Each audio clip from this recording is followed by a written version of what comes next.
African lobster. Jom. Hari ni saya nak tunjuk dekat awak satu masakan untuk African lobster. Paling best. Potong dia punya belakang ni. Okey, ni. Potong. Potong. Dia punya kepala ni keras sikit tu guys. So you kena hati-hati sikit.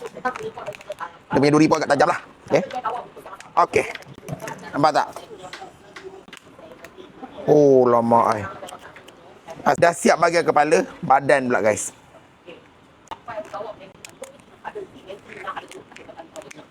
Jom kita tengok isi dia.